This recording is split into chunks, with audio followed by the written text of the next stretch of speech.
Hi guys, so again, been a while since I've been in front of the camera, and obviously if you've been watching my videos there's a very good reason for that, basically because of my leg.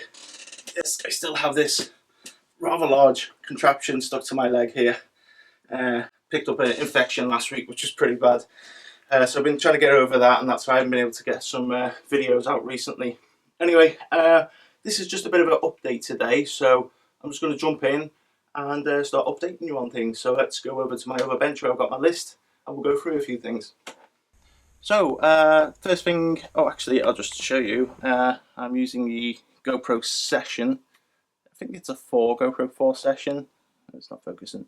I know I did say that this is overpriced for what it is, and I still stand by that, but I bought one anyway, purely for its form factor, because it's quite small. You can fit it in certain places.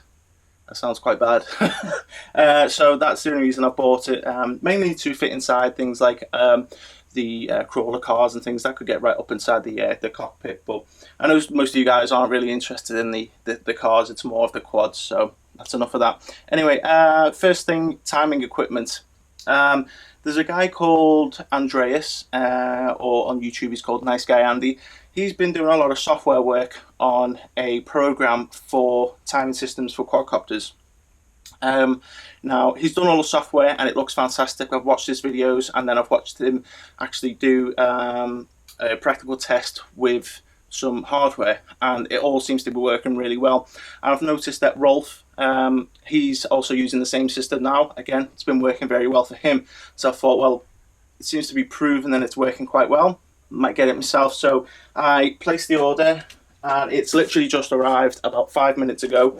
I got it from rclapcounter.com, so I'll be showing you more about this in a different video, but this will record the lap times of the quads. I've only bought 4 transponders at the moment, so it can work with 4 quads, just purely because of the costs. I'm paying for all this myself, so I've only got 4. So that should cover a few of us that fly together. We can put them on there, and I'll do a video about that. But Andreas has done a really good job on the software side of things, so that will be coming up in a future video. Hopefully I'll be getting out this week with that. Next thing, Killer Bee. Now, it's took me a while to get this built, obviously, again, in and out of hospital and things, so that's the only reason, really. Well, actually, tell a lie, I did have a problem. I ordered some Afro ESCs flash with one shot, and for some reason when I enabled the one shot, it wouldn't on the motors. So I got some of the DYS 20 amps and fitted them, and they seem to be fine. I've gone a different route to what I was going to do. I was going to do a really nice, super clean install on this, and the UK Nationals are coming up soon. I'll talk about that more in a minute. And I was told that you can actually fly with 6-inch props now with that, so I thought maybe I'll build a machine with 6-inch props that's nothing but all-out power and flight capability. No point in carrying a GoPro and things in there, because that's just excess weight. It's going to slow me down in corners and things. So this is an absolute beast. 2206 2000 kV motors, HQ 6x45 props on there. As I say, DYS ESCs, and then a 4-cell. When I'm racing, I'd use a 1300 milliamp. And yeah, it's an all-out race machine. You can see I've got the battery on the top, two Velcro strips. The reason for that is because that also holds the VTX. Obviously, when you go to the race meetings, you need to be able to change your video transmitter channel. So if I take off these straps, the whole VTX comes loose, and I can change that easily. So it's all built just for high speed maneuverability and ease of use, to get to things and fix things.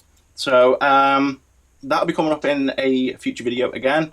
You can see the actual, let's have a look if we can get this on camera. See the angle on that camera, so really hoping to get some good speed out of this. Let's see if I can show you underneath. I really like this frame, in fact. Although I do like it, the curve, which makes it look cool, can cut down on some of the space that's inside it. So that's one of the only negatives to it. But I'll bring you more information about this in a future video. I've been doing my own tuning. I'm not used to tuning, so I've been doing my own tuning on that. We'll see how that goes. Oh yeah, that was from Bird's Eye, and they've just released their 180, which I have here. Let's get this open. In fact, we'll start with the motors. I'll show you these. These are really cool. Again, DYS. Here we go. DYS 1306 3100 kV. Really tiny little motor. So I've got 4 of them to go on this 180.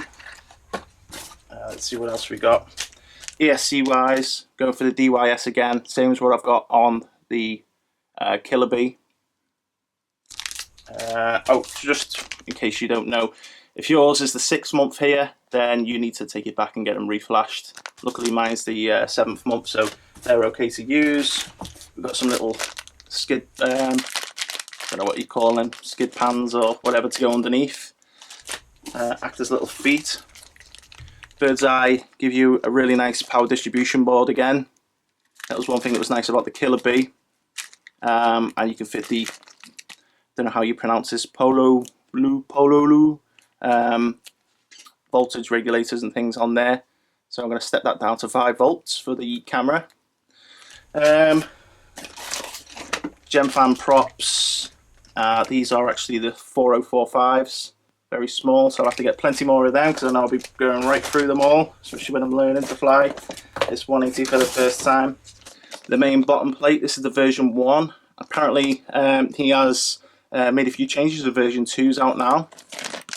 That is very, very steady. And more props and the top plate, which looks pretty cool. Basically a cut down version of the full Killer Bee. Another thing that I want to talk about is the landing mats. As you can see here, I've used this in a couple of videos already. These are actually really good, especially when the weather starts to get bad and you're putting your quad down on wet grass, even long grass. This is going to help save your quad, especially with all the ESCs and things on the bottom. If you're going to try and take off in slightly long grass, you know, for example, yesterday when I was trying to take off using the Vortex, it was chopping up in the grass, and the grass was only short anyway, but if I put this down, it sits on top, you don't get that problem. Your quad will take off and you don't get any water in. So this was done by Nick Lewis at UAV.Graphics. As you can see, he's even put pilot, R-wheeling, spotter Bruce, which is my little chihuahua who sometimes comes out with me. So that is really cool. Definitely recommend them. They'll be used in all my future videos as well. And he sent me this absolutely huge 4-meter. Look at the size of it.